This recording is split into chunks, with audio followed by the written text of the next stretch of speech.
Welcome to Season 2 of Quantum Childhood, a Tales from the Loop actual play podcast presented by Geek at Arms.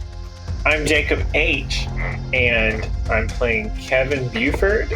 I am John S., playing Jomar. I am Jacob M. I am playing Cody Wright. I am Greg, and I am Berlin Parker.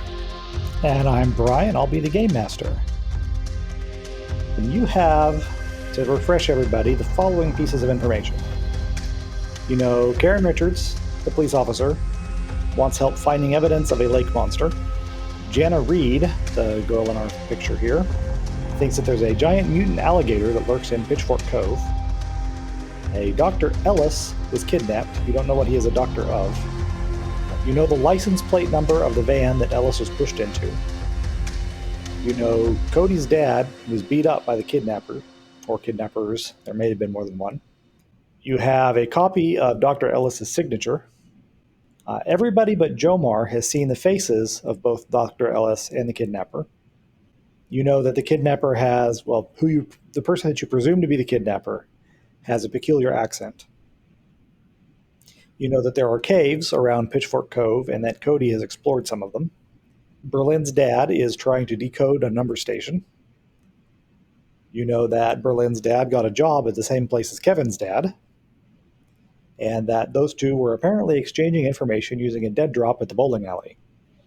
And finally, you know that the substance found under the table was a hypnotic sedative, according to Isaac's analysis. I don't remember exactly what time it was or where we were when we left off, but let's go ahead and start from the next day with some everyday life scenes. So, Jomar, you're on my far left, so why don't you pitch something for us? You know, I have a feeling that you just keep picking me to pitch, and it's like... I could start on the other side. No, I'm kidding. I'm teasing. I was scrambling to think of something because I thought you might pick on me. I just go by whatever order that you show up in my video screens. Yeah, everyday life scene, and what time of the day is it? Whatever time you want it to be. Oh, okay. All right. It could be the evening before, or it could be morning, afternoon, whatever. I don't care. Yeah, so this is right before lunch. So I have come back in after talking with the guys. My dad actually he came home for lunch this time, so he's making us double-decker peanut butter and jelly sandwiches, and we've got some really nice salty potato chips and some Dr. Pepper. So I'm like, hey, Dad, what you got cooking up there? Oh, well, we got these, got some PB&J and some potato chips. Splurged a little bit, got some soda for you. Oh, look at that. You got the Dr. Pepper. That is amazing. Can I have that on the rocks? Get it? Yeah. Yeah, I get it. Oh, sure. Just thing. Kidding. Yeah. You go to the freezer and pop some ice in the glass and pours the Dr. Pepper over it. Sweet. Sets it out in front of you. So, Dad, how's the day going today? It's not too bad. I'm kind of talking to some people. I got a contractor to tighten up these windows so it doesn't get quite so warm in here in the summer. Good. Keep the house tighter. Yeah. And work is doing pretty well. Things are picking up. I think we're going to be okay in terms of being able to support two households the way we've been doing. Yeah. Yeah.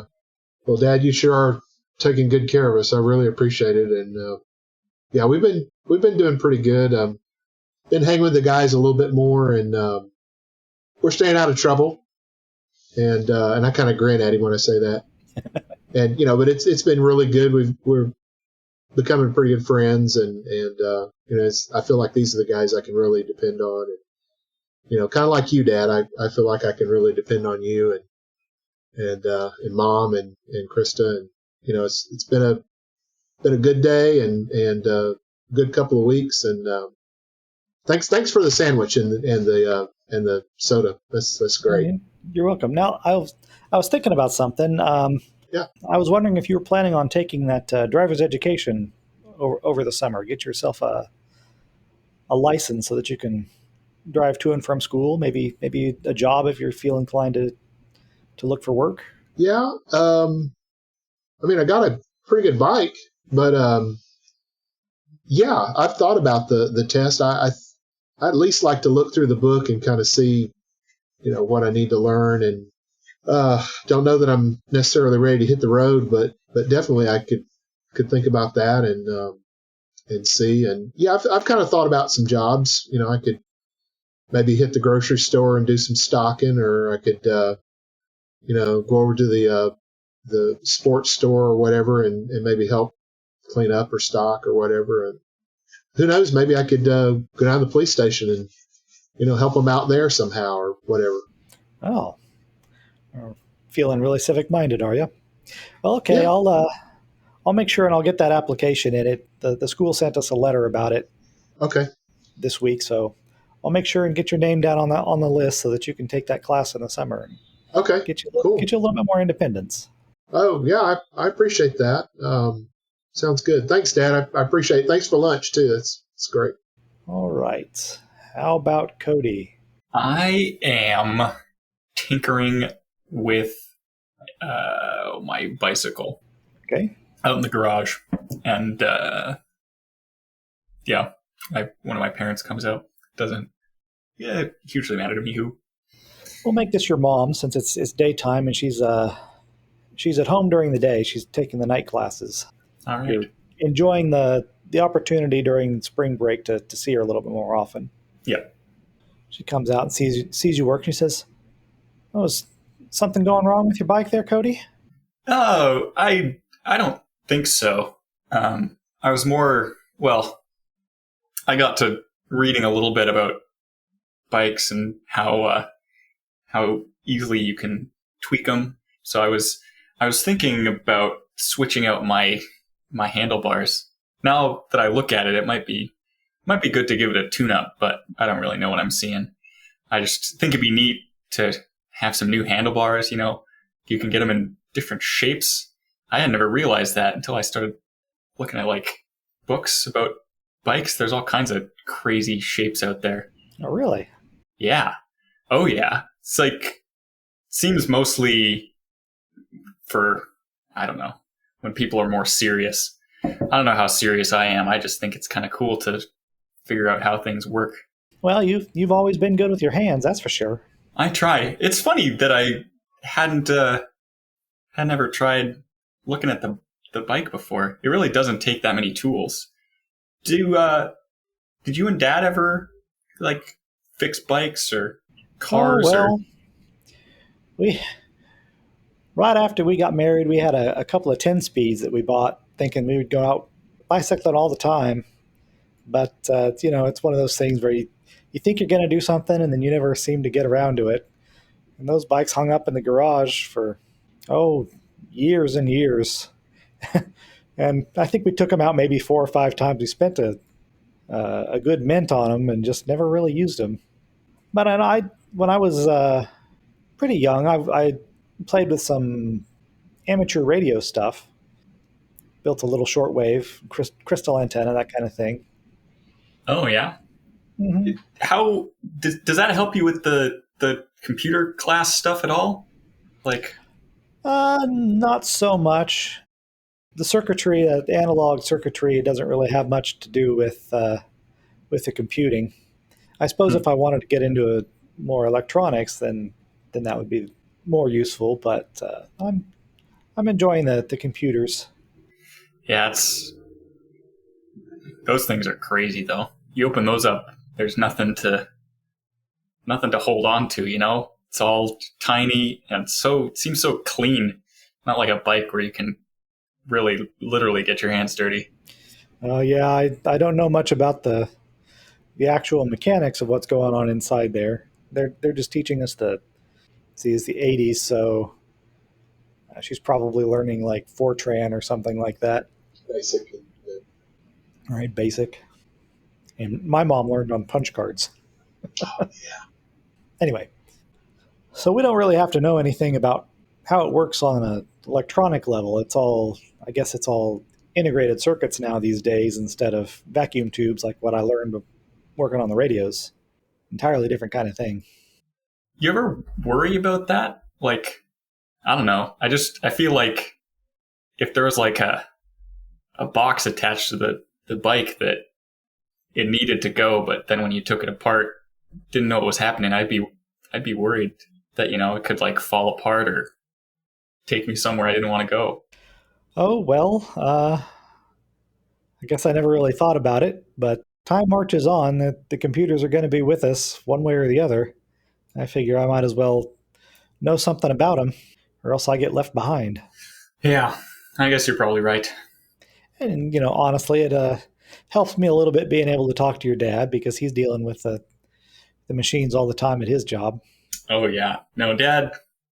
Yeah, I definitely don't know what's going on inside Dad's head. But Mostly money. I think I'll stick to the bikes then, with all due respect. All right. How about Berlin? How do you feel about doing old man voice? Oh, I can do old man voice, I suppose. Yeah, let's make our way to old man Barnum, who still doesn't have a first name. He doesn't need one. He's not even Mr. Barnum. He's just old man Barnum. All right. So, what are you doing at old man Barnum's house today? Yeah, just sitting with him while he's watching TV. My friends are all busy. Dad's working now. I got nowhere else really to be. All right. So he is watching a program. He's watching the old Yankee Workshop. He likes that guy and all of his hand tools. And he's got a couple of projects, just kind of sitting off in the corner that he started and never quite finished. And he says, "Oh, this guy, I wish I could be that handy. I try to build a bookcase, and it just came out all kind of crooked. So I took it apart and I tried to build it again, and it was crookeder and crookeder every time I tried it. Now it's just sitting over there in the corner in pieces." Maybe if you take it apart a few more times and keep putting it back together, it'll be crooked around in a full circle and eventually end up where it was supposed to. Well, there's an idea. I suppose you can only get it wrong so many times, and you're bound to get it right by accident, right? Exactly. They say the broken clock is still right twice a day. Mine's always blinking 12. Unless it's one of those 24-hour clocks. Still right once a day. Well, this guy, I guess he's got a lot of practice, using that. What is that hand drill he's got there? That's kind of a sharp, clever little device. I think I've seen one of those in shop class hanging on the wall. Oh, well, I've heard stories about your shop teacher. I think you probably ought to be real careful with anything that he hands you. You're liable to lose a finger or two. I've noticed that about most of my teachers.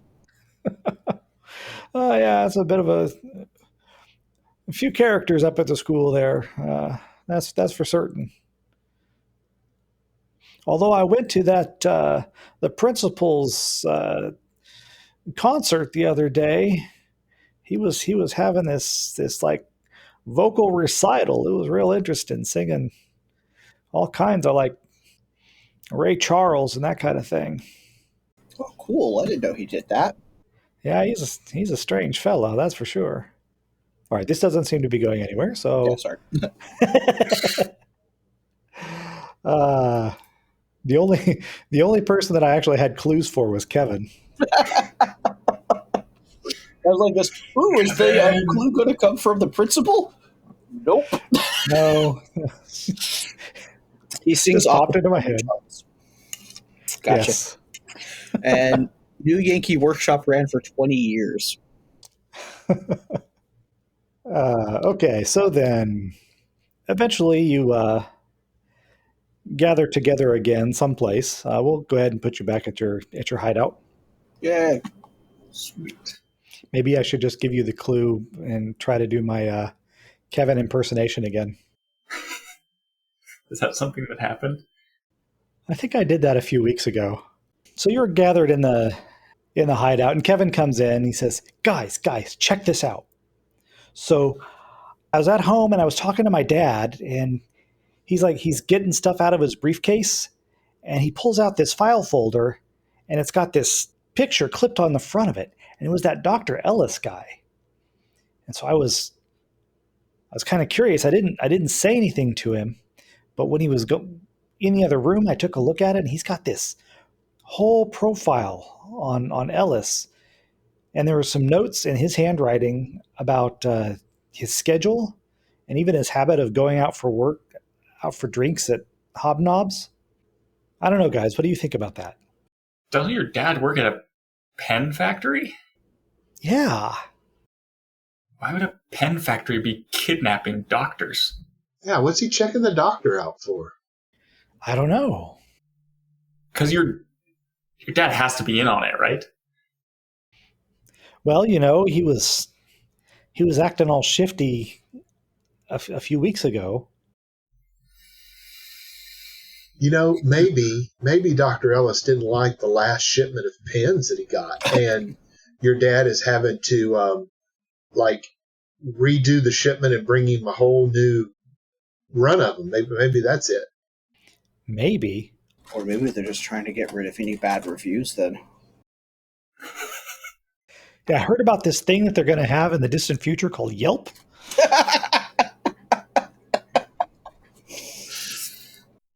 Yeah, if they can control the supply and the demand, then they can make as much money as they want. So did anything in the file that you could see, did it look like super negative? Like really negative, or was it just data, just facts? No, it was mostly his schedule and places that he goes and people that he talks to. Okay, that's usually called stalking. Yeah. So is your dad a stalker? I never thought he was before, but Berlin, you gave us those pens, right? Yeah. From your I dad? told mine. Do you think there's any way we could get inside the place where they make those? Because if the file folder came from work, there might be more like it. And that might tell us something about what happened to the doctor and my dad. Kevin's dad has worked there longer than mine. That's true. My dad doesn't really tell me anything about what he does. Kevin, has your dad told you what he does? he works for the pen company. He was kind of vague about what exactly he does there. But he gave me a cool pen too, and he pulls it out of his pocket and shows you. I bet he works on the clicking mechanism. Making them click good. Yeah. They have to click a certain way, a certain amount of pressure. And, if you get a good click, that means it's going to work right. That's what I'm thinking. Hey, Kevin, do you want to go visit the factory and see if we can see our dads? Yeah, why not? Now I've got to find floor plan for a factory. Brian, remind me, where does my dad work? I actually was going to ask you that because I don't think that we've ever decided. I thought that I thought in his earlier days he was like a game warden, kind of like a work for the state, so to speak, for watching, like a, what do they call those guys? Forest ranger? Yeah, forest ranger. Yeah, it's kind of like a forest ranger. I think he did that for a while in his younger days. But now that he's a little older, I'm not trying to remember what he would have kind of promoted into. Well, a likely move for somebody doing that. You've got the Department of the Interior building. If we go over here to the map, this triangular area up here at Wilbur Square, that is the Department of the Interior and Bureau of Land Management that administrate the Hoover Dam. Okay. And so that would be a likely place for him to work. You know what? I think he's in that. Yeah. He's inside the Department of Interior. He's an inside man. He works inside, I mean. But didn't he used to be outside? So is he the inside man? So he promoted to be inside the Interior now. Well, the department, yeah. Okay, I'm going to stop there. Yes, thank you, Brian. That's a good one. Yeah, actually, that when I was researching this game, I was looking at that area, And that building is real mysterious. There's no signs or anything on it. And I'm like, what is this weird building? It's got like this huge lawn and a tennis court and this complex of buildings and no signs anywhere. And it just says that there was one thing that said federal employees only. I'm like, it's like some kind of weird federal country club in Boulder City. Yeah. I finally figured out what it was. Yeah, you would think it'd be like a lodge, but it's not a lodge. But it might be where you go to lodge a complaint. No. That's down the street. This is the Department of the Interior for Hoover Dam. It's not inside the dam, it's outside the dam, but it's the Department of Interior for the dam. If you stand on your head, then you're inside and outside and upside down. Yes. Man, I haven't thought about that book in many, many years. Yeah. Still with us, Jacob? Yes. Okay. I was being way too silly. I'm sorry. That's what we're here for. Yep. Now I know where my dad works, so I'm good. Okay. So, Fisher Space Pins Factory. So I never actually noticed that was on the map until like just a couple of minutes ago. Pretty cool. Oh wow. Oh, wow. So okay. that pin factory is right across the highway from Master's place. Yep. Wow. Okay. All right. So, are you going to Fisher Space Pins? Is that your Yes. plan? The Yeah, I think consensus, so. guys? Let's Okay. try to social engineer our way in without Kevin. What could go wrong? That'll be a bad Somebody's wearing his jacket, right?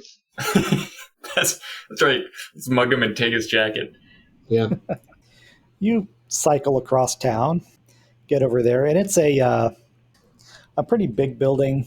They've got their offices to one side, and then this factory with a bunch of trucks out front to the left of that building. It seems pretty busy. There's people loading up one of the trucks with pallets of something or other. So this is a question about what we saw. Now that you've mentioned trucks, so remind me, was it a truck or a van that the doctor got thrown into? It was a van, Okay. your standard full-size kidnapper van. Yes. Understood. One hubcap missing. No, it was in pretty good repair. Okay. Just We got the license plate number. And did we give the plate number to what's her face? I don't remember. So you got that information at the same time as the drug, and I think you went straight to Isaac to get the drug analyzed. Okay. Oh no, you did talk to her because she said that it was going to take a couple of days if you sent it through the police forensics. So I think you must have given her the license plate at the same time. Okay. Cool. Oh, right. That was what I was going to do. Because the police were also going to go to Hobnobs to look at that tape. That's right. Okay. It's all coming back. Yes. So the problem with going 2 weeks instead of only one and Yes. not taking adequate notes. Yeah, after you did the intro, I was going back looking at the modified time of the MP3 I downloaded. Because I was like, I feel like I'm missing so much context. But because the bowling was a month ago. Right. Okay, yeah. That was while we were still in the first scenario of the campaign. Yeah, and I missed out on all the fun. Anyways, sorry for the tangent. I'm curious about looking at their fleet, but we can try to get into the building proper first. Okay, well, these are your typical like box trucks. They're not like semis or anything. Yeah. So relatively low capacity in terms of freight because pens aren't very large. Yes. Not the most massive cargo. But apparently they don't pay somebody else to ship them, and they do go all over the country. So they've got a fairly large number of trucks that come in and out. So what is your plan of approach? Well, we talked about Berlin and Kevin just trying to get straight in. So the question, Jomar, is do you want to try to go with them, or do we want to split up and you and I do something else? Yeah, I'm thinking that well, my initial thought is that we would split 2 and 2, and maybe you and I could do some recon while maybe looking for another entrance and or escape. Okay. Something like that. Do a little recon, kind of understand what we've got as far as access in and out. Yeah. And then maybe I don't know, go in and meet them, or maybe have them come back out. I don't know. What do you think? That sounds good to me. Do you want to look to see what's happening at like the loading bay or something? Yeah. Oh, Just definitely. thinking, if they brought him here, maybe they unloaded him somewhere. We can look in that area. Yeah. I like that. Yeah. So let's make our way over to like where loading and unloading is happening then. Okay. Why don't each of you give me an investigate check? Okay. Momentum. Darn, you succeeded.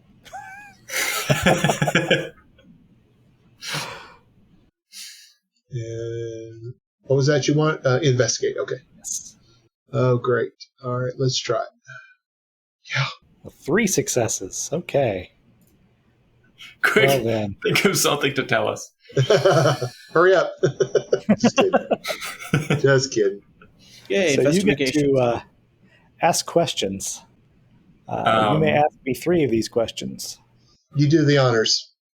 Okay. What threats can I perceive here? Threats. Okay. You are looking around. You get over to the loading docks, and there's a guy that's kind of pestering one of the drivers, and you get close enough that you can kind of overhear what he's saying, and he asks, "All I am wanting is you to be telling me where Parker is." And the other guy says, "Look, I'm telling you, I can't just tell people information about our employees. It's against company policy." Is the guy asking's voice similar to, like, is it an accent similar to the one we heard on the tape? This guy's voice, his accent seems... Actually, give me, at this point, I empathize. Okay. Nothing. Okay. Something seems a little strange about the way he speaks. Okay. He doesn't really seem to have an accent, but you can't quite put your finger on what's weird about it. You just know that there's something strange. All right. But you definitely feel like this guy's shifty. Okay. And then since you got those excess successes, John, if you want to ask a couple, if you have ones that you want to know.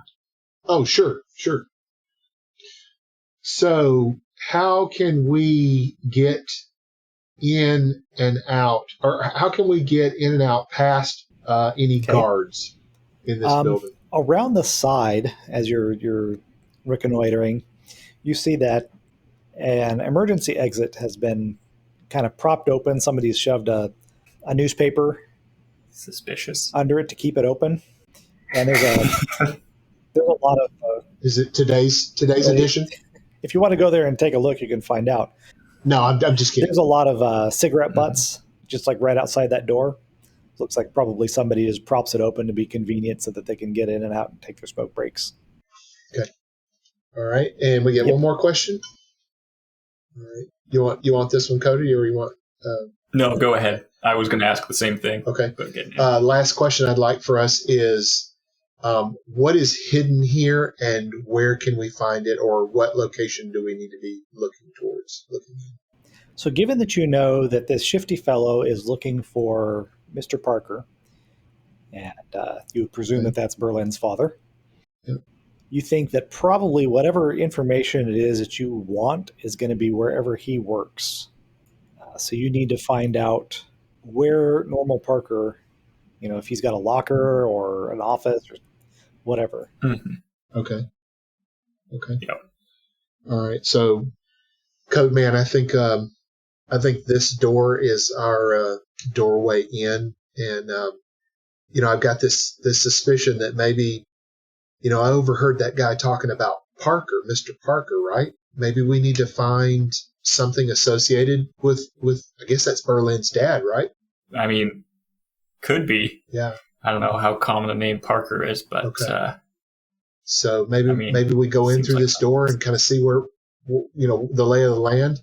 Yeah, I think so. Hopefully we can find our way to maybe where Berlin and Kevin were able to get in. Okay. Yeah, cool. Hope they're doing all right. Yeah. Yeah. I mean, if he's got his jacket, he should be doing okay. That seems like a good place to cut over to Berlin. What are you doing? What's been your approach? I missed how we got here in the first place. You rode your bikes. I know we just kind of went from separate ways. I think the plan was that you were going to try and. Kevin's on his way in. So we might get some additional information as a result of his scene. Sweet. And then fix it with the magic of editing. That'll be some advanced level work. Did we have a way of how we were going to enter? Or was that up to us still? They found a door that had been propped open. Somebody circumvented the emergency escape alarm and goes out through that door to take their smoke breaks, apparently. So, yeah. But we had split off at the entrance so that, like, we were over in the loading area. So, if y'all wanted to, like, go in the main entrance based on who your dads are, that was an option as well. That's kind of what I was thinking. Is we have the really best way to. If we were to go in through the main entrance, I think the two of us would actually have the best luck with that. Yeah. Whatever you do, Berlin, don't use your bird calls, okay? All right. I see. Hey, people like those sometimes. Yes. Some people do sometimes. And you never know until you try. All right. So did we headed over like this way then, and the main entrance is like on this side? Yeah, see, the main entrance is there on the north, and you were around the side looking at the loading docks, and then that door is on the south side. Okay. Gotcha. Around the corner from the trucks. And do we have Kevin? Are we back at Microlux? No, you are at Kevin! Hey! We're trying to visit our dads at work. Oh, is this Space Pin place where my dad works? Yes. Yeah. Yep. My dad works there too, so we're good. So Jomar and Cody are sneaking in around back, and I guess we're going to go in through the main entrance. So my guess is let's just walk up to reception, tell them who we are, and tell them who we're looking for. But first, we dance. No. Yeah. Somebody like the Danny Kaye reference. Good. That was great. First, I want the everyday life scene with Kevin. I kind of passed this information onto the group already, but I want to give it to you, kind of first person, firsthand, and maybe you'll have a response that might elicit some more clues. Okay. So your dad comes home one evening, and he's pulling things out of his briefcase, and you happen to spot a file folder that he pulls out that's got a photo clipped onto the front of it. And you just barely get a glance of it, but it is a picture of Dr. Ellis, you're pretty sure. Dr. Ellis. I definitely know who he is. Dr. Ellis was the guy that was kidnapped when Cody's dad got beat up. Oh, okay. Ooh. So I'm like, I see a picture as he's picking it up, right? As he's taking it out of his briefcase, he's putting things in a little stack. And then he gets done and he kind of slams it on the table a little bit, to get everything squared up, and he's going to take it back into his room. Okay. Well, I mean, Kevin has boundaries now, so he's not going to steal it. When did that happen?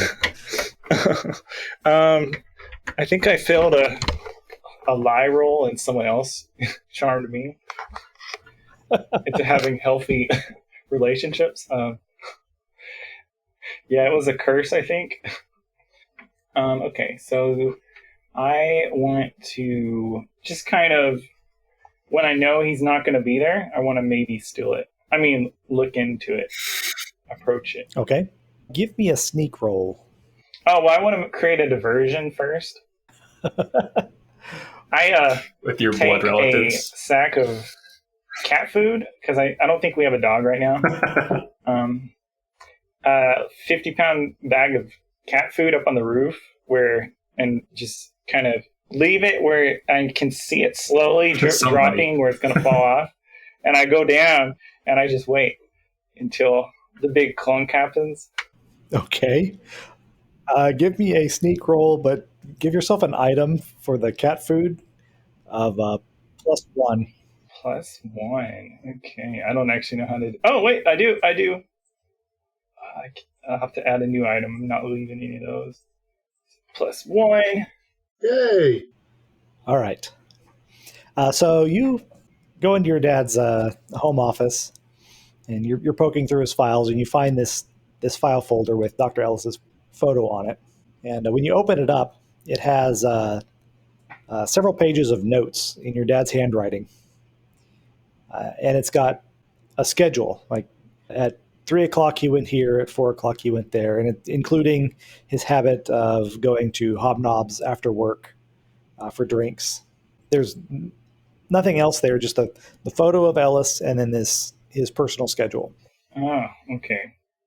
Well, that was fun. So I'm going to carefully leave. Oh, I'm going to close the thing and then leave. All right. So as you are leaving the office, your dad actually comes around the corner and sees you there and says, "Oh, Kevin, what did you need something? What are you doing in here?" I go, "Oh, Dad. Oh, did you need something? What are you doing in here?" "This is my office. This is where all of my stuff is." Oh, I guess ever since Bring Your Kid to Work Day, it's always felt a little like mine. So Uh, I was writing some fan fiction.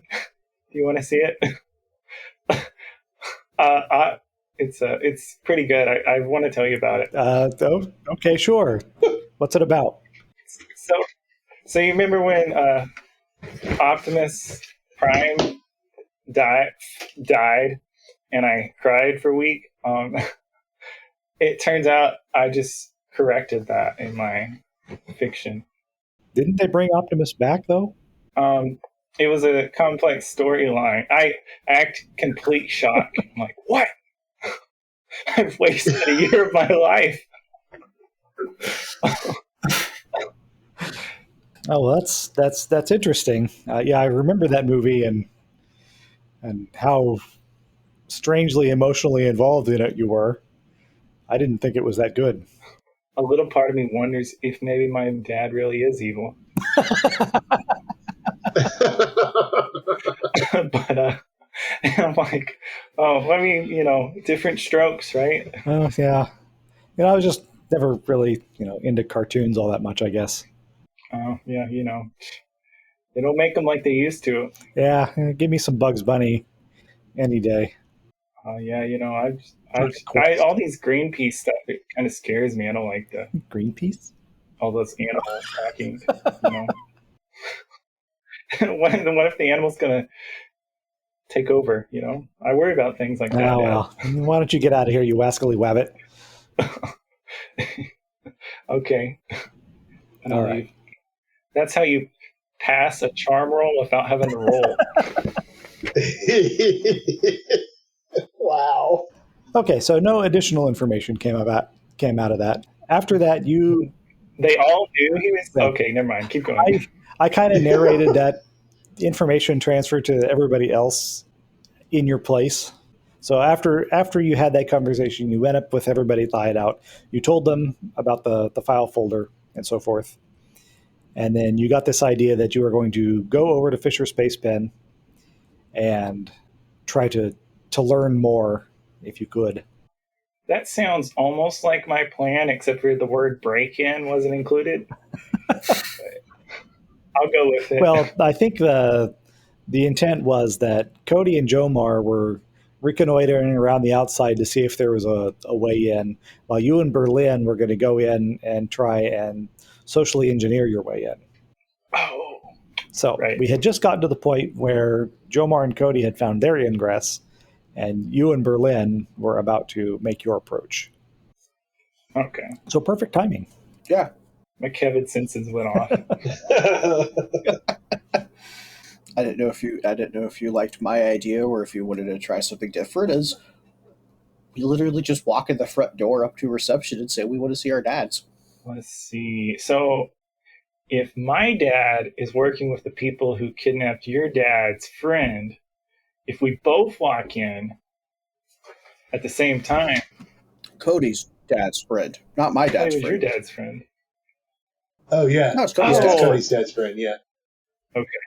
My dad is possibly missing, but we don't know that yet. Oh, okay. Well, you've definitely got more father problems than me, so we'll go with your plan today. It's going to become a 12-step session.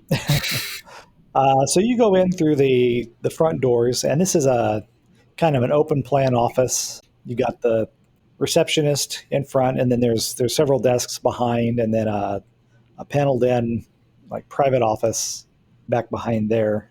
So And are you up in the office area, Brian? Is that what it is? Yeah, Is that let where me- the front is? grab some Okay. tokens here. You're here at the reception desk. Okay, let's cast sleep. Oh, Psst, Kevin, your dad's worked here longer. Do you know them? Pointing to the reception people. oh, yeah. Okay. Ooh, I would like to roll a contact roll for the reception. Okay, make a contact roll then. If I got to refresh my roll 20. I'm going to need a name. Oh, I'll have a name if I get one. Okay, Oh yeah, and we get some bonus effects too. Oh, yeah. Okay, so it's Angelica Smith. She's from New York. And, yeah, she has red hair. And Gavin. we know each... Oh, Go ahead. We know each other because at the company softball game, I got hit by the ball when she was throwing it. And I got a pretty big bruise. So she might have a guilt complex. Kevin, what are you doing here? Oh, I'm just chilling and coming to visit my father. Oh, your dad. Okay, well, is he here right now? Oh, I hope you know. I mean, you work here. Oh yeah, hang on a second. So she gets on the phone and she says, "James Buford, your son's at reception. James Buford," and you hear it over the intercoms all through the building. She hangs up. She says, "Who's your friend?" This is Berlin. He's got sweet beats, but he's really here with his nice personality. So see his father, who Oh. also works here. Oh, well, what's your father's name, hon? normal. Norm? Oh, yeah, I know that guy. Weird name. She gets on the intercom again and says, "Norma Parker, your son's here at reception too. Norma Parker." Oh, I'm digging the Brooklyn, man. That is so great. Thank you so much for making me Oh, do that is this. so- This is What I- wonderful.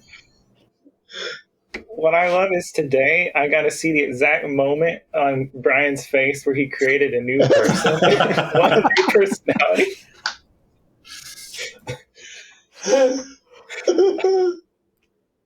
Meanwhile, outside, Jomar and Cody hear the paging. Cody, did you hear them call out the dads? Yeah, I think. Did they go straight to the front desk? I mean, wasn't that the plan? No, dude, they went to the front desk? Okay, well, What is up with these guys? I thought it was the plan. Do you think we should go in then? Okay. Well, maybe I wasn't paying attention. Maybe I And took a nap or I something. start I don't towards know. the door. Dude. Okay, wait a minute. I mean, so we're going back outside? Well, you are outside right No, now. I thought we You're stepped standing inside. outside that. Well, Did you want to go inside? Well, We were where outside the we, smoking Cody? Were door, we right? just inside? I don't think we were in the warehouse Yeah. yet. Yes, So, yeah. that was what I understood. Okay, yeah, so Okay. we've stepped in. Yep. All right. So inside, you can see that there's in this area that you're at, there's a lot of boxes stacked up, Mhm. presumably containing pens, maybe pencils, or Post-its or I something. want to look at Those one are of the new. boxes. All right. Sure enough, it's got several pens, and these are really nice pens. So they're each in this kind of flat and wide box. So there's not actually as many of them in each box as you would have expected. Monogrammed boxes? No, Okay. no, they're just look like they're going out to the office supply stores or something like Yeah. So that. that means the boxes are pretty light then, right? Yeah, they're not very heavy. Okay. Cool. Good to know. And looking over to the right, you can see that one of the roll-up doors is open, and there's a truck ready to be loaded out there, but nobody's currently at it. Oh, actually, you can see that that driver still talking to the weird guy out there. Okay. I think we should probably just walk like behind this row of shelves towards the corner of the building. Yeah, go ahead. Yeah, I'm following just you. walk in with confidence down to the end of the building. All right. We should have grabbed our clipboards. Yep. Throw on the vest, the orange vest. This couple of 13, 14-year-olds will definitely look like they're fitting right in if they've got standard shop clipboards. supervisor. That's right. Inventory control, baby. All right. So most of these shelves are like raw materials. There's plastic bead and thin sheets of aluminum, that kind of thing. Up in the office, Mr. Buford arrives first. He comes in and he looks quizzically at Kevin and Berlin and says, "Oh, hi boys. What's up? Is there something wrong?" Oh, no, we were just in the neighborhood, and I mean, wait, actually, yeah, the tomorrow we forgot about it, but we're in a group project where we have to write about our dad's works, and somebody forgot about it. I won't name names, and we're wondering if we could just get a little information, soak up the scenery, Oh, well, sure, I guess. So you're waiting for Berlin's dad too? I think he was. I saw him tidying up his workstation. I think he was getting ready to come up here too. And sure enough, a few moments later, Normal comes in and says, "Oh, hello, Berlin. Why are you here?" We really like the pins you gave us, but mine's starting to run out of ink. We were wondering if there's any others that you need us to try out. Oh, well, so you've given two entirely different reasons. So Mr. Buford is going. Why we're both here? That's okay. We can be for multiple reasons. Haven't you ever heard the phrase "killing two pheasants with one rock"? Yes, I've heard this expression before. Hey, it's not our fault our leader's a donut. Oh, That's yeah, that was a deep cut there. Back to World War II. All right. I don't remember the exact quote, but there's like some weird quote that I think it was Reagan whenever he was talking about one of the German leaders after World War II, well, during the 80s, because it's Reagan. He made some line and it got mistranslated. It's like, No, that was or something. Eisenhower, I think, when he said, Ich ein Berliner, meaning to say, I am a Berliner, but a Berliner is, of course, a jelly donut. Yeah. Yeah. That might have been Reagan. I was thinking it was Eisenhower. Anyway, it doesn't really matter. That's totally beside the point. Editor's note. It was, in fact, President John F. Kennedy who said, Ich bin ein Berliner, and it was not understood at the time as I am a jelly donut because the people of Berlin do not call their jelly donuts Berliners. They call them Pfannkuchen. As one might expect, the word Berliner is only used outside of Berlin. I learned so much history in this game. Yeah. Yeah, I come out so knowledgeable. It's not actually what they said, but it's how it was mistranslated. It was technically correct, but nobody in Berlin would say it that way. Was the deal. Yeah. I actually have a coworker who's from Berlin and clarified that story for me. He says, no, actually, you could say it that way. It's just not, nobody does, because it does more commonly a Berliner is a and in a Boston accent, the Wikipedia article notes. That's the weird history. I'm not going to try and do German in a Boston accent, so just forget it. Oh, Bummer. yeah. You're lucky enough to have gotten to Brooklyn. Oh, I'm on that Brooklyn again, trust me. We're going to have all kinds of excuses to come back to Fisher Space Pen now. Hey, new friends for life. I just barely... Brooklyn is at least easier than Long Island. I'll say that. Which one makes better iced tea? I have never tried Brooklyn iced tea, so I don't know. Okay, so minor diversion. Does a Long Island iced tea, is it a sweet tea or not? There's no tea in it whatsoever. Oh, okay. It's all liquor. It's just lots of different liquors poured together. Oh, that's disappointing. Not if you know what you want.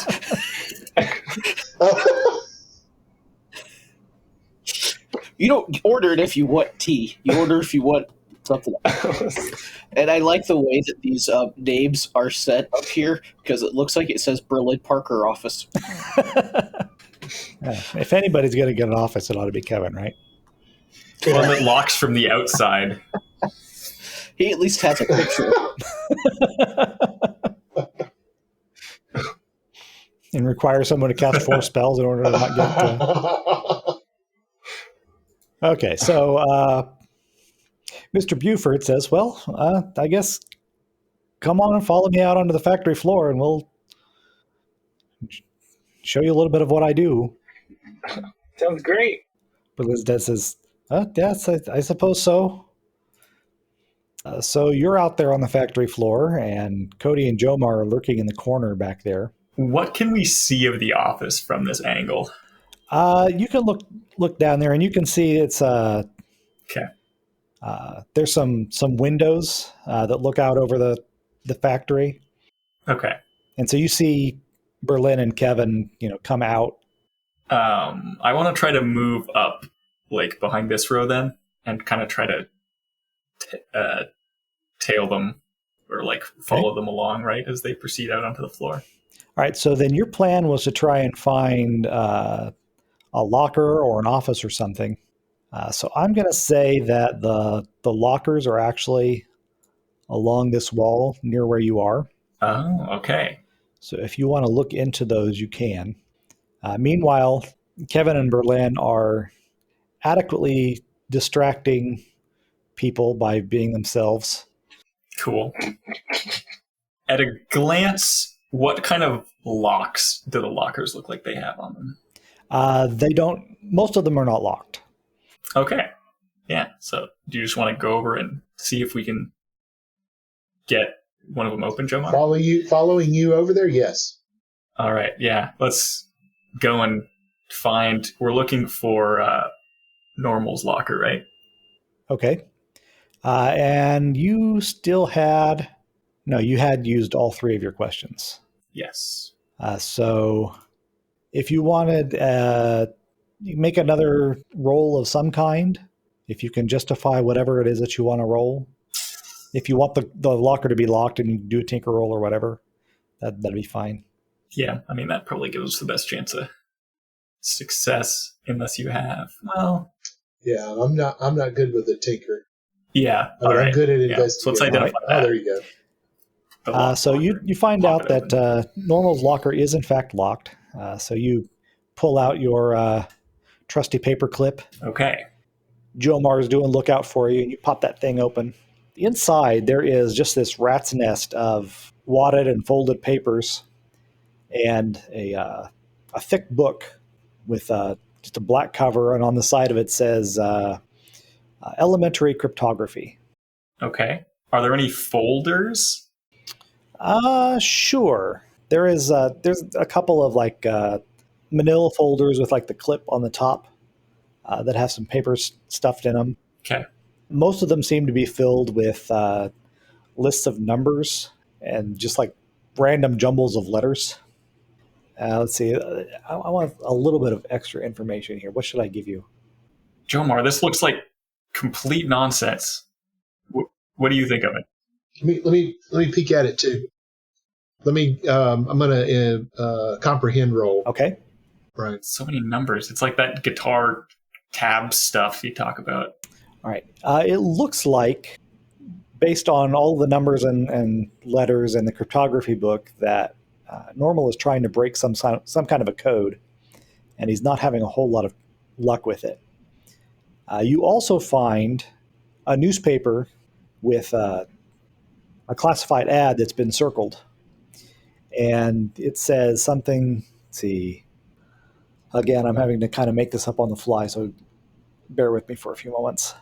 So you do that. Cody, it looks like he's trying to crack some kind of code, man. This is like I think they call it cryptography or something. I don't know that it's working out. I can't make sense of it, but it's I don't think it's going so well. Where the coded message like came from? Is there anything? Are there any notes about what the source is? I don't know. There's this newspaper clipping. It's maybe the classifieds. I mean, we can look at that and see if we can read. Maybe it'll give us a clue. All right. So the ad is a request for a cheese plate to be delivered to a particular location, and the location is given in like geolocation coordinates, latitude and longitude. Okay. So they couldn't do a street name, huh? Keep that ad, and then I want to look for Mr. Buford's locker. Okay. So you find Buford's locker. You want to give me another roll of your choice? Okay. Doing well. All right, so you break into this one too, and it's got another newspaper. This is much more well organized, and mostly it's got like reports on health and safety and material science and that kind of thing. Evidently, James Buford is a foreman at the factory, and he's responsible for making sure that the materials in the pens are up to snuff. And of course, Berlin and Kevin are learning all about this at the same time as he's giving them the rundown on what he does every day for their imaginary report, which they're working on during spring break, apparently. Also conspicuously in here is another newspaper, neatly folded. Okay. And another classified ad that's been circled. Woo-woo. Oh, sorry. This one specifies that a gift has been left for, there's a gift for a lucky high roller, and it has the address of the bowling alley on it. Okay. So I think we can remember that one. Leave that newspaper here. If only you could find something to Cody, write with to write those coordinates down. I actually had a wish they made pen factories. I had a pen that I had. One of them was poking out of the box. It looked like the box was like parted a little bit. So I borrowed the pen and I wrote it right here on my arm. Cody, I'm not comfortable with keeping the guy's things. So I got cheese plate and the delivery coordinates right here. Yeah, it sounds pretty I'm putting suspicious. this back in his locker, dude. All right. Wait, were you using a pen? That was it? Or like a Sharpie? Yeah, no, I was using like an space ink pen because the ink's, yes, a space pen. It won't get into my bloodstream. I can like leave it there and it'll be okay. Ah, good. Proper safety. We used to worry about that. You don't write it on the back of your hand because that's where your veins are, Are y'all serious? Sort of. Not really, but sort of. So what do you think, Jomar? Do you want to look around more? Or should we get out of here? Dude, I'm getting kind of my spidey senses going off. I really don't want to get caught. And do we know where the guys went? Do we know what part of the warehouse they're in now? Yeah, you can still keep track of them pretty easily. Okay. I'm thinking do we got the data that we need? I hope so. Do we got the data we need? It's a really good sentence. I think you meant to say, does we got? Do we? Yeah, that's it. Does we? Man, that just completely confused me. Really quick to agree with you. That's kind of scary. So, do you want to take a smoke break or what? Let's get out of here. Yeah, let's get out of here. All right. I head for the exit. So you managed to make your way out of the factory again. Berlin. Oh yes, and as we exit, I want to take the newspaper and let the door close. Okay. Smoking's bad for you.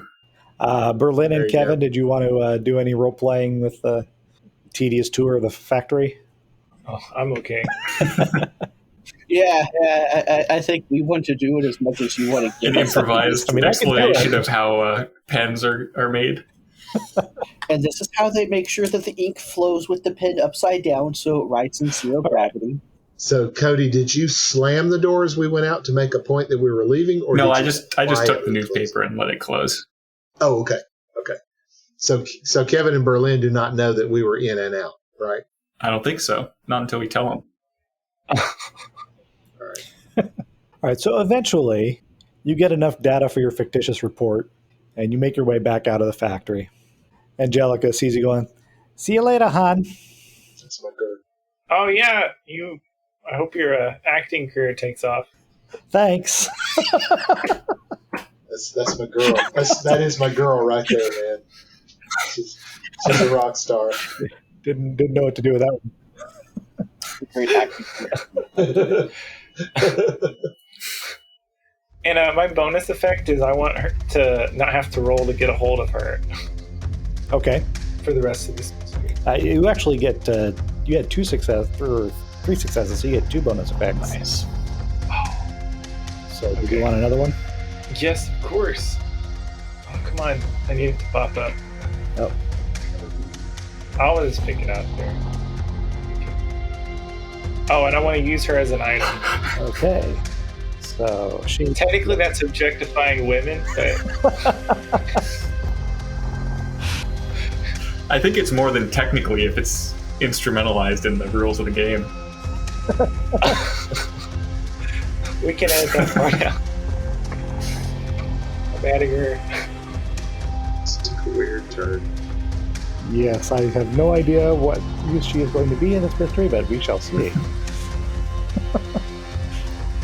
Quantum Childhood will return after this word from our sponsor. Count 7, 4. Count 7, 4. 1, 2, 4. 7, 0. 2, 1, 9. 5, 1. Repeat. Count 7, 4. Count 7, 4. End. All right. So what's your next move? Well, I want to show them the newspaper ads, and I assume that the newspaper I got is useless and doesn't have any ads. The one that was propping up the door? Unless that's really a plot thread you want to keep going down. No, I had a hard enough time coming up with 2 classifieds. I don't want to do a third. No, man, the whole page. How big is this town? How many pages of classified ads do we have? Well, there's probably only 1 or 2, but you got newspapers from different days. So Yep. Well, I roll up my sleeve as Cody's talking. I'm like, look, guys, look what I got written here. Make sense of that? I think we need a map too. I'm not sure. Has anybody else done latitude and longitude before? Maybe Isaac has. That's a good idea. you have the public library also. Yeah. To the library, I say then. Okay. Okay. Yeah. So, Yeah, let's go to the library. sounds good. Pull my We sleeve must, down learn to again. we must learn to rely upon ourselves sometimes for... All right. So you go over to the public library. You don't have Mogu with you this time, so I won't bother with her contact there. But it's not terribly difficult to find an atlas with latitude and longitude stuff in it, and the information that you get. Let me see if I can. Well, I can tell you. Hang on. I've actually got a little bit of a map here. I'll show you yours if you'll show me mine. Then the bowling alley clue. Since I wasn't here for the bowling, is that something that you guys already found out? Or was the bowling alley just a diversion for you guys a few weeks ago? And should we go back? The bowling alley was a little bit of a hint that I threw in toward this scenario Okay. that they then seized upon and thought was the main part of the previous mystery. Perfect. I still haven't gotten over that, Brian. Thank you. I'm very salty. It was my own fault. I put too much emphasis on it. Wait, was that when we went to the diner? No, it was during it was just the everyday life scenes for you and Berlin. Yeah, with your dads. So you get out the atlas, and you find that the location given by those coordinates is up here to the northwest of Las Vegas Bay. Okay. And where were the caves in relation to that? As a matter of fact, the caves are right there. All right. That is Pitchfork Cove. Actually, on your map, the water would be going way up closer to the street there, because this is in the 80s and this photo was taken in 2018 or something. Okay. So the water level is much, much higher than we see Yep. here. So, like here. Well, you guys, I have a bad feeling that the cheese plate may be a person, and they might be in those caves. Which, I mean, I survived them once, but if there's a giant alligator, maybe not twice. Right. What's an alligator's weakness? They don't. I don't think they have weaknesses. You know, that's why they are the same as they were in dinosaur times. Nothing to improve upon. Kevin's loading his water gun with hot sauce because water's not going to do any good. All right. Tabasco. Armed with hot sauce. So what is it that you plan to do? Well, I don't know. The bowling alley seems a lot safer than the caves. Also, I haven't been yet. What do you think, guys? Yeah, but the caves, man. It's like D&D in real life. So in addition to your water pistol filled with Tabasco, you need a 10-foot pole and a mirror, some pitons. What? Standard D&D adventuring equipment there. Okay. So we're trying to decide between going bowling or spelunking? Evidently. What it seems like. Yep. And my vote's in. Let's flip a coin. Heads, it's the cave. I can flip my phone. I don't. Well, not really. I don't have any coins. Oh, we're in character. We're in Oh, character. I'm sorry. Yeah. As if only we had some kind of a random number generator with this role-playing system that we were using. It's true. Let's do a D6. Even is heads, odds is tails. And now, who And wants we to flip each the coin roll in real 3 life? times, right? Only if we argue in character. All right. What was the roll again? I'll roll with you. Okay. D6. 2d6. 2d6. I mean, I don't know. Don't we only need one Someone roll back to in get same odds. the coin flip? I mean, Kevin also, we all flip coins at the same time, and they all land on heads. it's true. All right. Everybody's got to eat. The dice, Everybody the just dice rolled has even. spoken. Wow. Did you decide? Heads was cave, guys. It was meant to be. The coins have spoken. I'm glad Roll20 knows where the plot is. You don't want to know that my wife and I have done something similar to this while trying to decide where to go to dinner. I will pull out a dice rolling app on my phone and just roll a dice. We had dice made that actually had restaurant names on them. That's a lie, by the way. No, but that was very funny. I would just do a pre-printed chart, like 1 Taco Bell, 2 KFC, 3 whatever. Tables. Exactly, and just roll on the table. It's really hard to fit the Olive Garden on one face of a D20 though. Well, you just have it be the OG. Yeah, but then we kept going to the original gangsta restaurant, and it I wasn't was very going good. to say, it brought back some really I was bad waiting. rap memories. I was so, waiting yeah. for somebody to go there. As we are all Hey, super white guys, that I kind I of can want to tell go to you my where I closet grew right up. now. Let me see if I can find a picture of it. I was in the Google Glass Explorer program. Nice. And so I got a T-shirt. I think that's the nerdiest thing anybody said on this Yeah, role-playing podcast.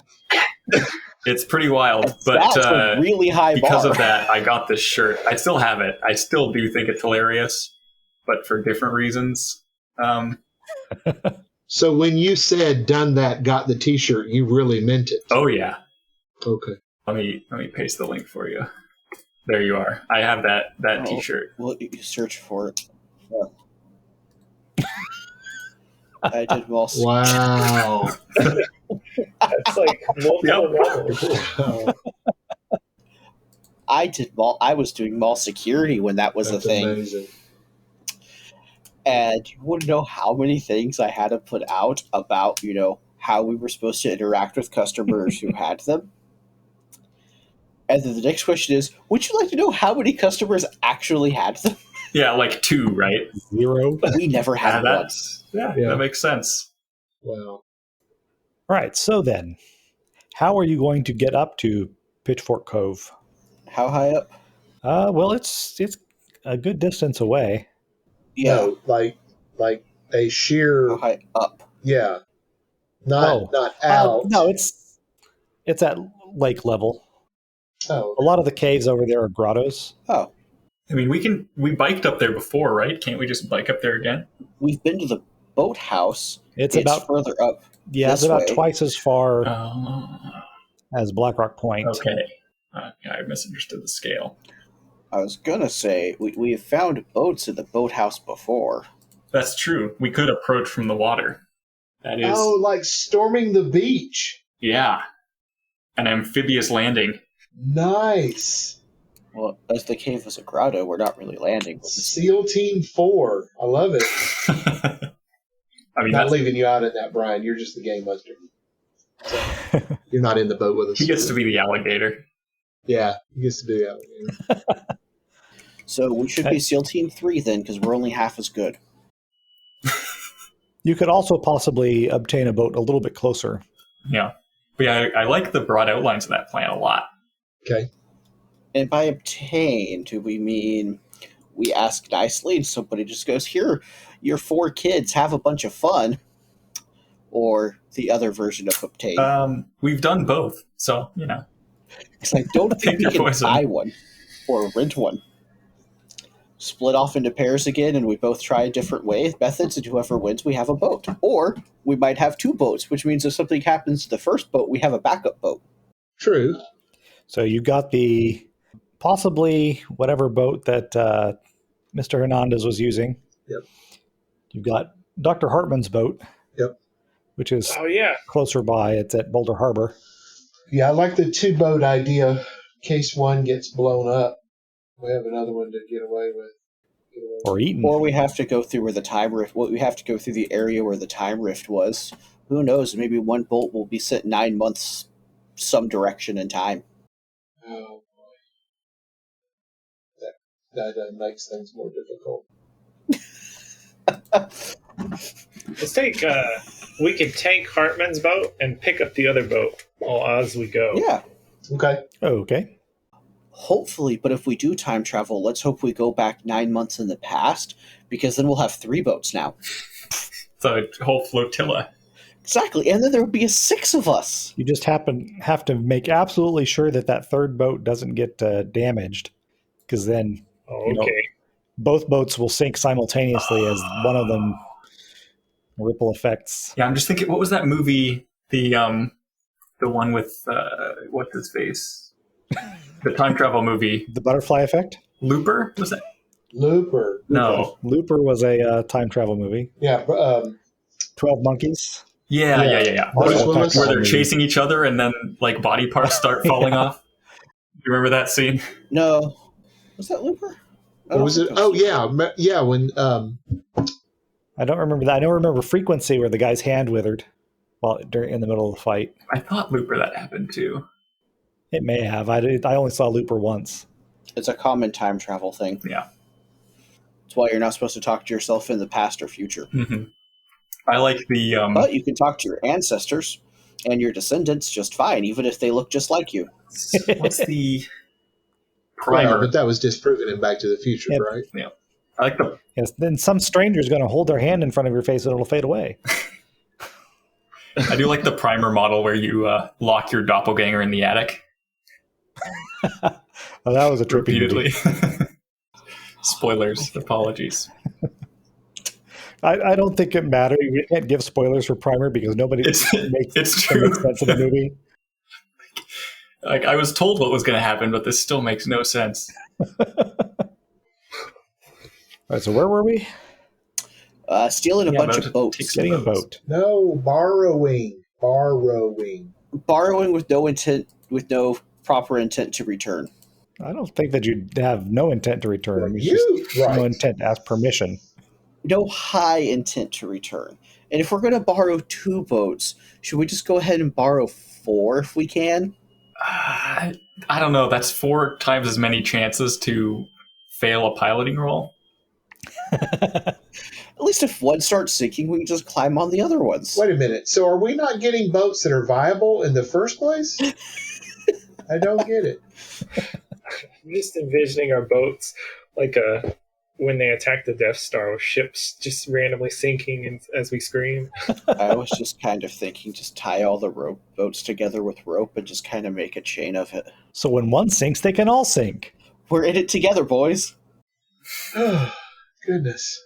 Are both of these boats motorboats, if I remember right? One of them was. Yes, I think so. Hartman's had some engine it had a great engine, I'm sure. It seemed to do pretty well. Got you out to the pigeon's nest and back just fine. Yeah.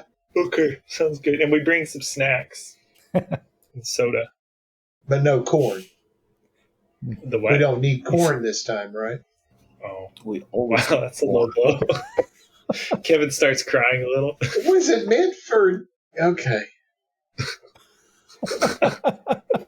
Oh, I can't believe you killed her. I didn't. No, the I mean, evil game master, the voice in Kevin's head. Yeah. All right. that was the saddest I've ever been about a character. Well, I know. death. I was sad with you. I'd kind of become fond of,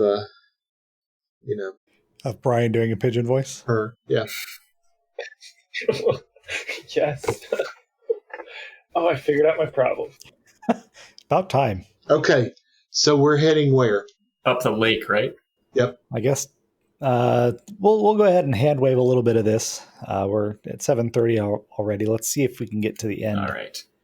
So you gather your boat and then your second boat. You're motoring up through Las Vegas Bay, and we're going to say because of the amount of time that it took to wrangle boats and to get everything figured out, it's getting close to dusk. Mm-hmm. The sun is starting to go down over the mountains to the west, and one of you happens to look over the gunnel, and you see a strange, very large shape down in the depths. All right. Everybody give me an investigate roll, please. I'm not going to like this. Hey. All right, so that's lots of good investigation there. Whatever it is, it doesn't seem to move like an animal. It's like rigid. Crocodiles are rigid. And it is moving out toward the main part of the lake, the opposite direction that you're going. Good. Okay. Spooky. What do you think, guys? Keep going the opposite direction. I agree with you.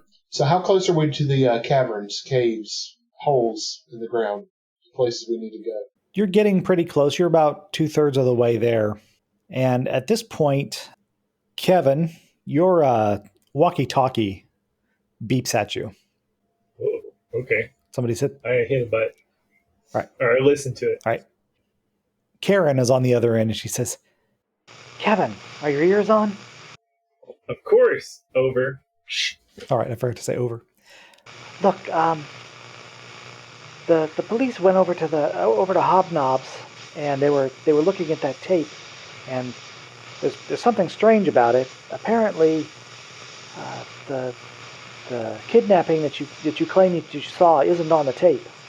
It jumps forward from about when Cody's dad was getting beat up, just before then, to a few hours later. And now they're thinking that someone deliberately erased it. Over. Okay, that sounds plausible. That's Kevin's word of the day. Over. I just wanted to let you know because they're going to be doing some forensic analysis on it, fingerprinting and that kind of thing. And, you know, if you've ever been fingerprinted, they might find out that you were there looking at it. Over. I don't know if I've been fingerprinted. This, by the way, since it's been 2 weeks, I will remind you that I asked everybody to make a roll for operating the VCR, and everyone failed. This is the consequence. All right. Oh yeah, we wrote it. I was You eating. accidentally started the tape from the beginning of the segment instead of the end when you restarted record. Oh, great job, Jomar. No, dude, I was eating. I was not playing with the VCR. Maybe you should have been there It was helping the us. Then. distraction. Yeah, you were so focused on the glory. I got a badge out of it, dude. Well, I mean, I can see the point. And I didn't puke. But the good thing Good thing is, that none of us have been fingerprinted. right. I look around. Not through your government. Do you still have your rat on you? Always. Okay. I feed him some corn. It's my iconic item. Adrian is literally always with me. And we keep forgetting about him because that's what we do with animal companions in this group. I use him, he's just not always useful. I'm just remembering Clentu, Oh, Glock's Viracha? familiar that we never actually did anything with in the Middle Earth game. yeah. Oh, no. I always was about to do something, but I was afraid of him dying because I was deeply attached to his character arc, which was staying alive. So it was character 'Cause I knew- motivation. Because every idea I had was a suicide mission. And Glock would have had some major stat minuses. That's really why. The truth comes out. We get it. All right, so you were drawing close to the caves. It's darkling now, so you're able to approach somewhat stealthily, although you still got loud outboard motors going. So at this point, let's enter. You don't have really enough information to form a plan. So I need to give you some data, but I don't know how to communicate it. Walkie-talkie? Words? Typing?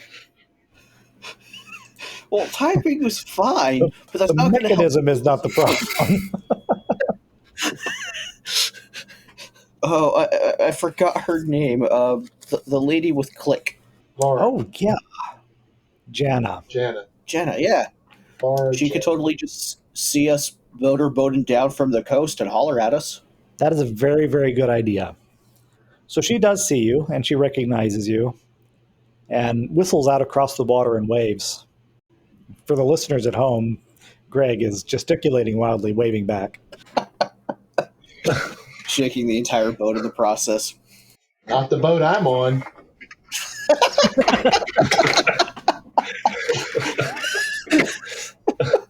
I'm in the boat with Jomar. You ain't taking me down on this one, bruh.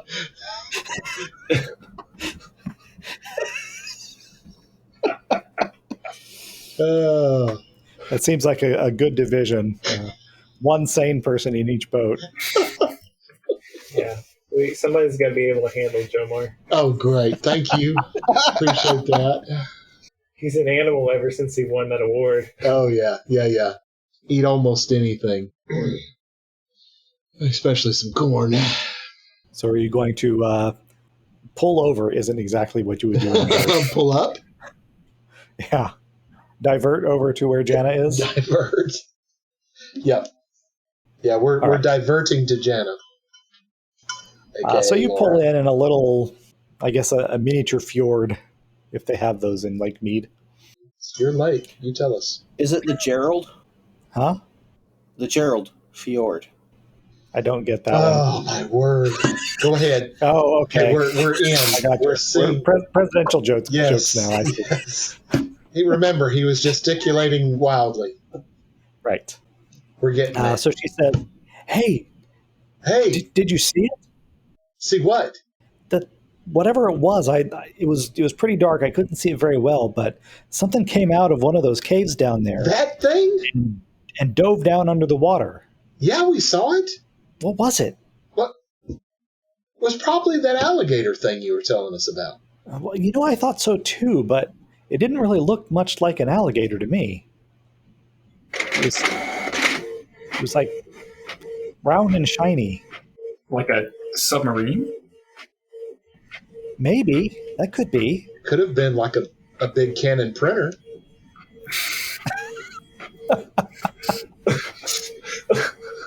That's oddly specific. I've never seen a maritime cannon printer before. HP, sure. They make all kinds.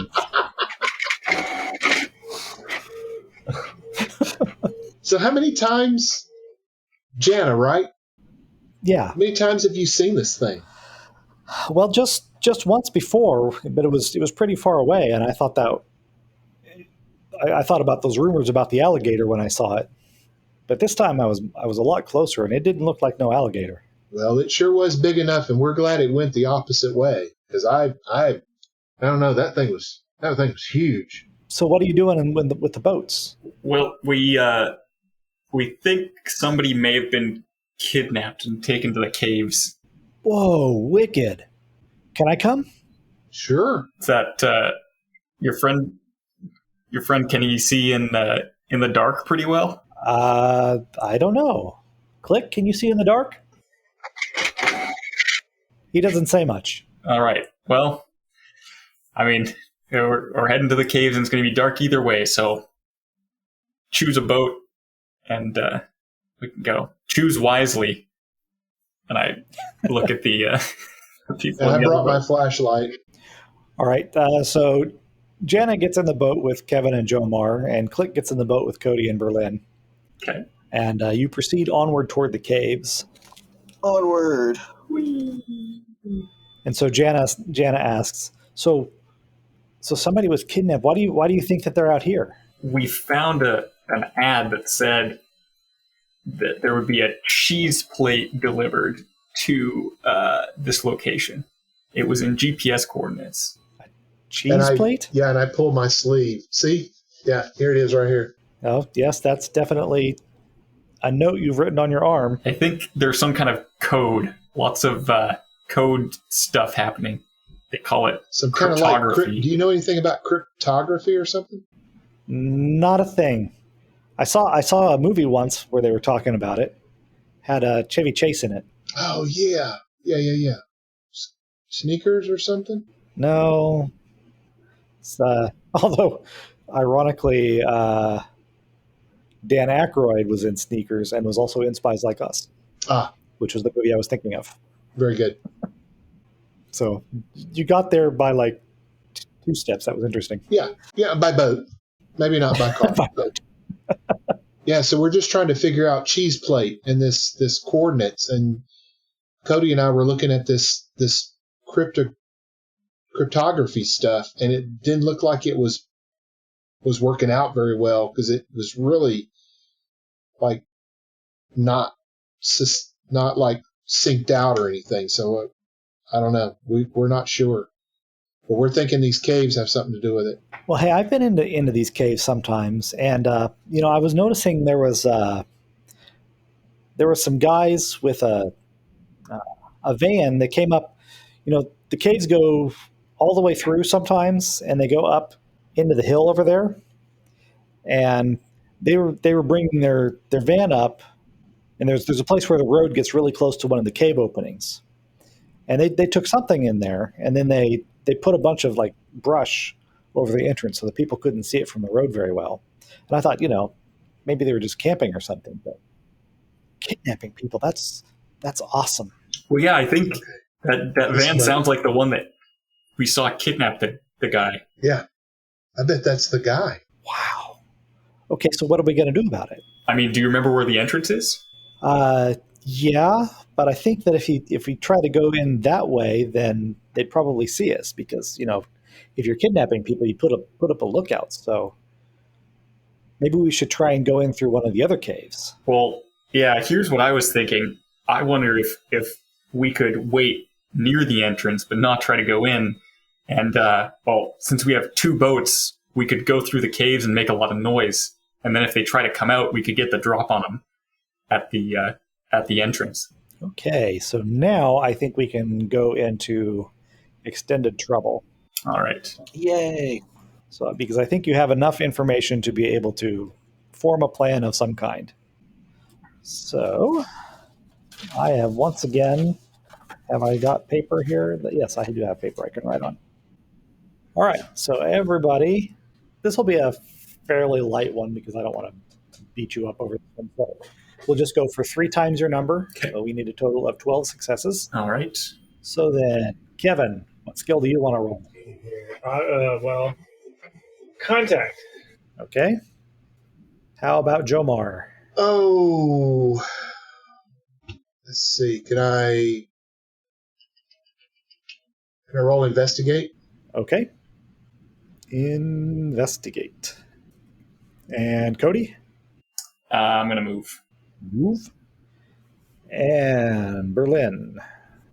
I was going to do investigate, but if he's going to investigate, I will do sneak for us to get in here quietly and do our mission stealthily and sneakily. Okay, so then Kevin has 10 dice for contact. Jomar's investigate is... Your character sheet is all kind of weird on my screen. There we go. I have 3 under investigate. 3 plus 4 for your mind is a total of 7. Cody's move, I should also have 10. also 10, yes. And Berlin, 7. 7. So, with those skills in mind, what is it that you want to do? Well, we need to sneak in somehow and leverage. What was her name again? Joni? Jana? Jana. Okay. AKA Laura. We need to leverage her experience with the caves. All right.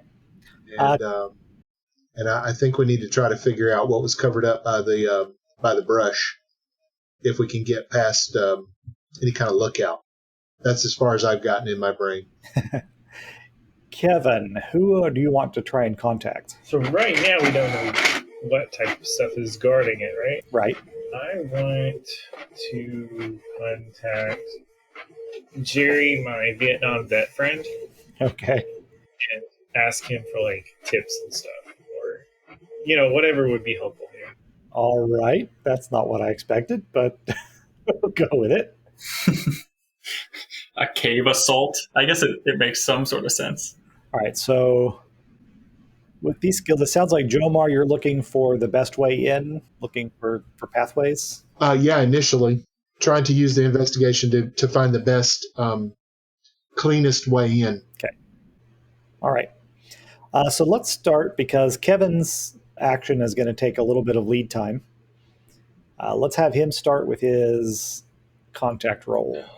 Ooh, I forgot I had to roll for this. And can you justify the jacket? Okay, let me hear a second. In Vietnam, some people wore jackets. That's not specifically your jacket, though. I mean, maybe. No, not at the moment. Okay. Well, go ahead and roll your contact then. Oh, that's kind of lame. 2 so far. All right, so I'm going to say that there is... How would you get in touch with Jerry is the question. That's a good question. Walkie Talkie would carry that far? Sure. I think we could say that your obsession with your walkie-talkies, you may have gifted him one, or he came across one and you arranged for him to stay on a particular channel so you could contact him. So you get on the walkie, and he answers and says, Kevin, hi, how are you doing? Oh, there's an awkward pause as I wait for him to say over, but I eventually. How many miles is this right here? between where you are and where Jerry is? Oh, he could be at the Hunter's Lodge actually. Oh, They sure, that would hang make out sense. So that would be 5 kilometers away. Oh, okay. So walkie-talkie would probably work. Yeah. Okay. Yeah, Micah. Hey, yeah. Do you remember that favor you said you'd give me? Yeah, I remember saying that I owed you a favor. Helping out with that dog was sure nice of you. Too bad we didn't find him alive. Oh yeah, well I'm trying to not continue that pattern of finding stuff not alive. But we are actually doing some tunnel exploration, which I heard you used to do. Oh well, yeah, it's been quite a few years, but yeah, I used to crawl around in them caves sometimes. You need some help with one? Yes, definitely. All right, let's switch over a little bit. And Jomar, go ahead and give me your investigate roll, please. Alrighty. 2 successes on that. We're up at 4. A little bit of exploring. You find that there's quite a few cave entrances, and based on the terrain in here, it seems pretty likely that a lot of them are connected to each other, just because the way the river is burrowing around through here. And you find one in particular that you think is really likely to lead up into the same cave as the one that they camouflaged. Okay. Am I able to confirm that with Jana? Like, does she recognize where we are? She knows vaguely, but she's not explored the caves real well. However, Okay. Cody has. So go ahead and give me a move roll, Okay. Cody, Okay. So this is to like retrace my steps. or something. All right. 2 more. We're at 6 already. Nice. All right. So yeah, you happen to remember this particular cave, in fact, Okay. and you know that it's a fairly straight one that goes from this cave mouth down to the water, where there's a kind of a big chamber with a pool in it that goes out into the lake. But there are a lot of side tunnels that are really small. You think that probably an adult person wouldn't fit through them, Yeah. but all of you kids, except for Jomar, are pretty small and skinny and might be able Okay. to wriggle through one of those side passages. All right. Yeah. So that being the case, Berlin, sneak roll, please. Can do. Sneaky, sneaky, sneaky. A little sneaky. Only one more. Okay, that puts us at 7, I believe. So you managed to maneuver through and verify, indeed, that Cody is correct. There is a side passage that some of you could probably fit through. Furthermore, you see, you can see from that vantage inside that there is Dr. Ellis is in there. He's tied up with like duct tape over his mouth, Okay. and there's a man with a gun standing guard over him. Okay, so at this point, does anybody have luck that they would like to roll? Remember that if you roll luck, you risk losing whatever successes you already have. I think a lot of you actually no longer have luck because you're too old. Yeah. Is the table in the resources? But what are the chances of getting 2 successes on 10 die? 2 successes on 10 dice is 51%. Getting 3 successes is 22%. Okay. I'm trying to think of a way I could use the iconic item. Yeah, I'll save the luck for now. Okay. So in that case, anybody else want to attempt luck? I will. I only got the 1. All right. And I still have luck. I don't have any luck. Same. So All sneaky. right, so go ahead and just, One better. all right. That worked. You got an additional success. Yay. Nice. Nice. Is there a way that you can think of that Adrian would be useful in this situation? Not directly to being sneaky, but if we get to Well, the situation in general. if we get to a point to where we can somehow distract the guard, Adrian can run in and help get Dr. Ellis out of his restraint. Okay, so Adrian is going to chew your ropes. Yep. So go ahead and roll 2d6 to add that to your roll. 0 successes. 0 successes. Okay. So then, time for pushing. Kevin, you get the first opportunity. Do you want to push? Yes. Okay. You may roll 8 dice. This one. 1 more success. That puts us at 9. All right. And what condition are you taking? Scared. All right. So then, Jerry's given you some more information about maneuvering in caves, and he's telling you this story about the time that he was in Nam, and he was chasing Charlie down into this cave, and it was dark, and they were shooting at him, and they had one of them. They had one of them traps, with the bamboo spikes on it, snapped out from the wall and went right through my leg. It was a bad time. So you're now on the lookout for booby traps that whoever these people are might have left behind. Jomar, would you care to push your roll? Sure. All right, so you may roll 5 dice, unless you can come up with a way of using your drumsticks. Nope. Okay. Not at this point. How about 5d6? Oh, I'm sorry. My apologies. How did you roll an 8? Sorry about that. Oh, There we go. nice. Ooh, 2 more. All right, so that takes us to 11. What condition do you take? Oh, my conditions are, well, on condition that I have a condition, I will take upset. All right. What is upsetting you? What is upsetting me? Yes. What's going on? Well, What are you doing? I'm upset that it took us this long to get up here, and it's this late, and we still haven't found what we were looking for, and the smell in here is, I haven't had anything to eat, and so my stomach's a little upset. So it's like, So you're just generally annoyed with the situation. I'm just pretty much annoyed with the situation. Yes. All right. Yeah, But you do find some more information out. Okay. What do your 2 more successes entail? 2 more successes. What do they tell me? You're investigating, so you found some more information that's going to help out in the situation. Yeah. So I usually look to a game master to kind of tell me what I found. But All right, I can do that, but no, at this point, I'll tell you what I found. Tell you what I like too.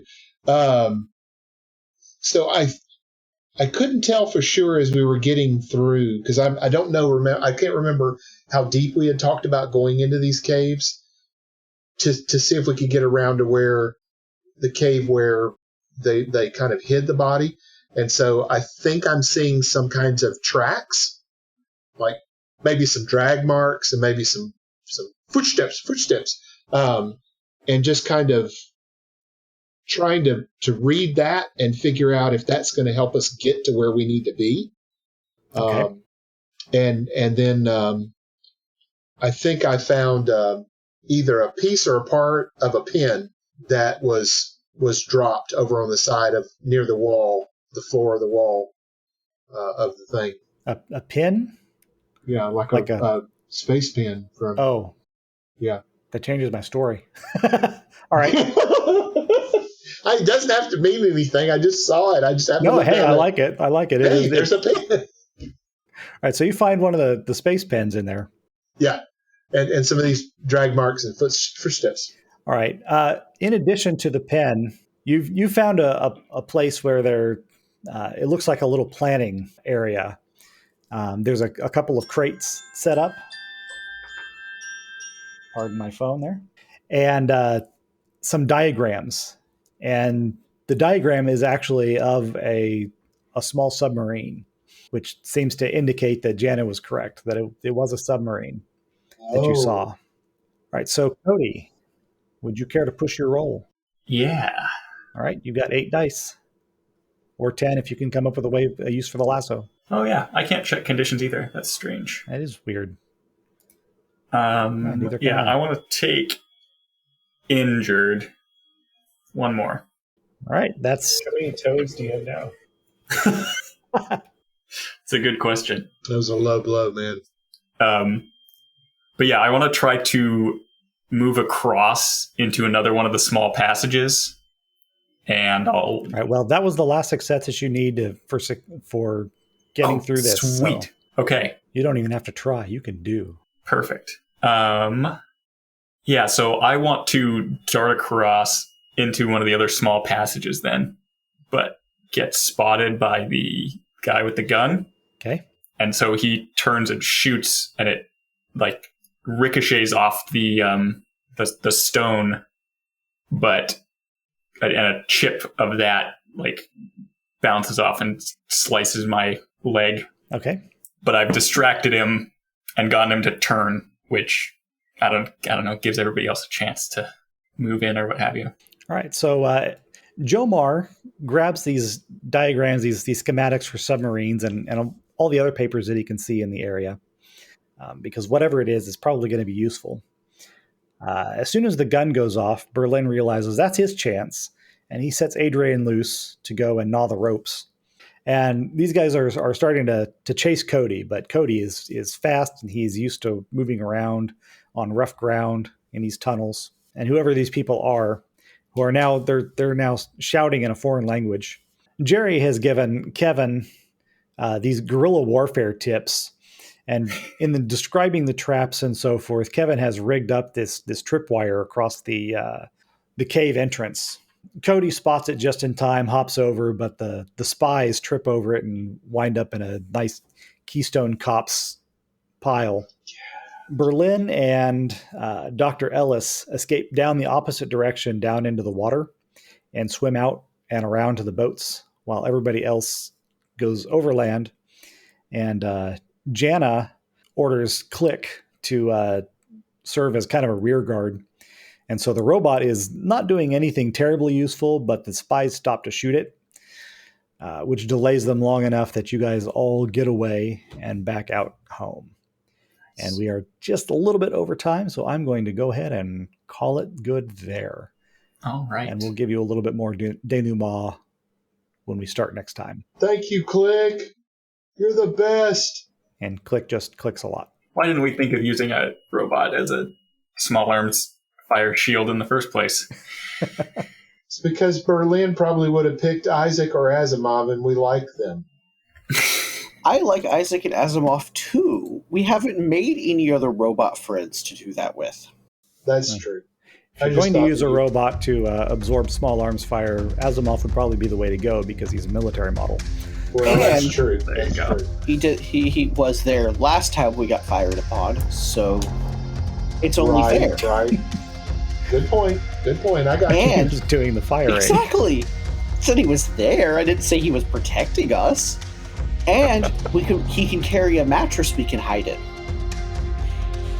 And if he can carry a mattress, maybe he can carry a bathtub instead, so we're actually protected. Sometimes I just cannot follow. Thanks for listening. Music and sound effects by Sirenscape, because epic games need epic sound. Check them out at Sirenscape.com and find the full attribution list in the show notes. You can find more episodes of Quantum Childhood and the Geek at Arms podcast at geekatarms.com.